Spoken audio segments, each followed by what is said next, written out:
Hello అండి అందరికి welcome to our channel మీ ఆంధ్ర ఆడపడుచు ఫ్రెండ్స్. మీ ఆంధ్ర ఆడపడుచు ఛానల్ కి అందరికి కూడా స్వాగతం. నేను నిన్న ఒక వీడియోలో చెప్పాను త్వరలోనే $100 కంప్లీట్ అయిపోబోతుంది అండ్ శాలరీ కూడా అందుకోబోతున్నానని చెప్పి. సో ఈ రోజు అయితే మన ఛానల్ కి $100 కంప్లీట్ అయింది. అంటే ఇంకా మనం శాలరీని తీసుకోవచ్చు, విత్డ్రా చేసుకోవచ్చు. ఇంకా నా ఇష్టం, ఎప్పుడైనా చేసుకోవచ్చు.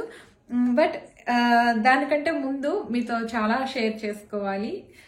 ఇదిగోండి, ఇది గూగుల్ పిన్. తెలుసు కదా ఆల్రెడీ. నేను అమ్మ వాళ్ళ ఊరు దసరా పండగకి అమ్మ వాళ్ళ ఊరు వెళ్ళినప్పుడే ఈ గూగుల్ పిన్ వచ్చింది. మా ఆయన నాకు వాట్సాప్ లో మెసేజ్ చేశారు. ఇందులో ఏమని ఉందంటే, ఇది చాలా important friends. Google AdSense pin కోసం మనం అప్లై చేస్తాం కదా మోనిటైజేషన్ అయ్యాక. మనకి గూగుల్ యాడ్సెన్స్ పిన్ వచ్చాక మనం విత్ ఇన్ 4 months లో ఆ యాడ్సెన్స్ పిన్ ని మన యాడ్సెన్స్ అకౌంట్ లో ఎంటర్ చేయాలన్నమాట. ఒకవేళ అలా చేయకపోతే విత్ ఇన్ 4 months లో మనకి ఆల్రెడీ వస్తున్న యాడ్స్ అనేవి క్యాన్సిల్ అయిపోతాయి, ఇంకా స్టాప్ అయిపోతాయి అన్నమాట. సో చాలా జాగ్రత్తగా అండి. పిన్ మన దగ్గర ఉంది కదా అని చెప్పి ఇంకా డిలే చేయకండి. నాకు తెలిసి ఎవరు చేయరు. ఒకవేళ ఎవరైనా కొన్ని కారణాల వల్ల అలా చేయాల్సి వస్తే ఖచ్చితంగా చూసుకోండి.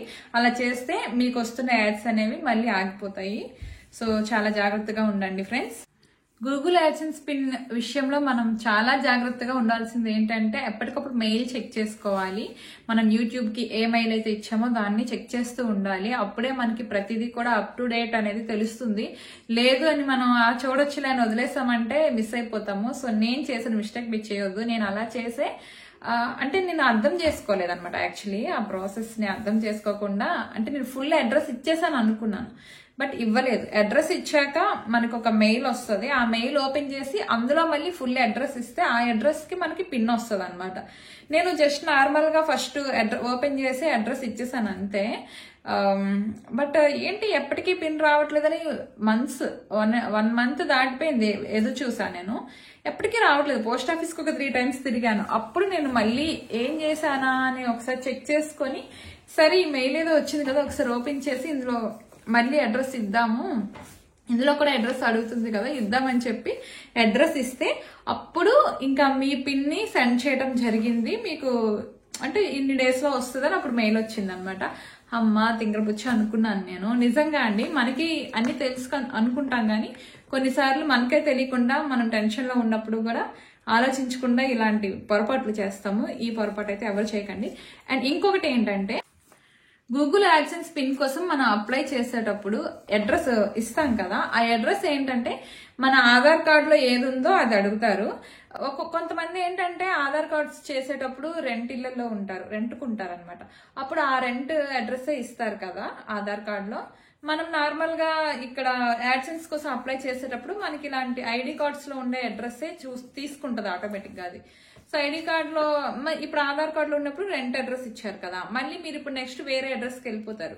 అలాంటప్పుడు ఆ అడ్రస్ కి ఆ పిన్ వస్తుంది. కాబట్టి మీకు ఆ ఓనర్స్ తో పరిచయం ఉంటే మళ్ళీ ముందే ఫోన్ చేసి చెప్పండి, వాళ్ళకి ఇలా ఒక పిన్ వస్తుందండి తీసుకొని ఉంచండి ముందే వాళ్ళకి చెప్తే వాళ్ళు చూసుకుంటారు. లేదంటే మాకు తెలియదని చెప్పేస్తారు అనమాట. పోస్ట్ ఆఫీస్ కి పిన్ వస్తుంది కదా, అంటే ఇప్పుడు తెలియదని చెప్పారనుకోండి, ఆ పిన్ ఏంటంటే వాళ్ళు 5 days అలా ఉంచుతారంట పోస్ట్ ఆఫీస్ లో. ఒకవేళ అప్పటికి కూడా ఎవరు తీసుకోకపోతే అప్పుడు రిటర్న్ అయిపోయే ప్రమాదం ఉంటది.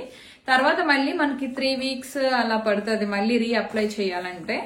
సో ఇవన్నీ కూడా చక్కగా చూసుకోండి కేర్ఫుల్ గా అప్లై చేసేటప్పుడు. అడ్రస్ మాత్రం పక్కగా చూసుకోండి ఫ్రెండ్స్. యూట్యూబ్ నుంచి వచ్చే ఈ శాలరీ అంటే మేబీ ఫ్యూచర్ లో ఇంకా నా వీడియోస్ మంచిగా జనాలు ఆదరిస్తే, అప్పుడు మంచిగా ఇంకా డబ్బులు వస్తే అప్పుడు చూద్దాము. But present first month salary అయితే చాలా తక్కువ వస్తుంది. ఆ మనీని ఏం చేయాలి అసలు, అంటే దాచుకోవాలా లేదంటే దేనికి యూజ్ చేయాలి అనేది నేను బాగా ఆలోచిస్తున్నాను. ఎందుకంటే ఏదైనా మంచి పనికి యూజ్ చేయాలి. అండ్ నాకు పిల్లలు ఉన్నారు కాబట్టి నా పిల్లల కోసం కొంచెం యూజ్ చేస్తాను ఖచ్చితంగా. యాజ్ ఏ మదర్ గా నా పిల్లల కోసం నేను యూజ్ చేయాలి. అలాగే నేను కొంతమందికి ఇవ్వాలి. సో ఇవ్వాల్సిన వాళ్ళు ఉన్నారు. అంటే వాళ్ళకి అప్పని కాదు, బట్ వాళ్ళ రుణం అనమాట. కొంతమందికి రుణపడిపోయాను. సో వాళ్ళ కోసం ఏదో చిన్న నాకు తగ్గట్టుగా ఏదో ఒకటి చేయాలి అన్నట్లు ఉంది నా మనసుకి. చూద్దాం ఫ్రెండ్స్ నెక్స్ట్ వీడియోలో.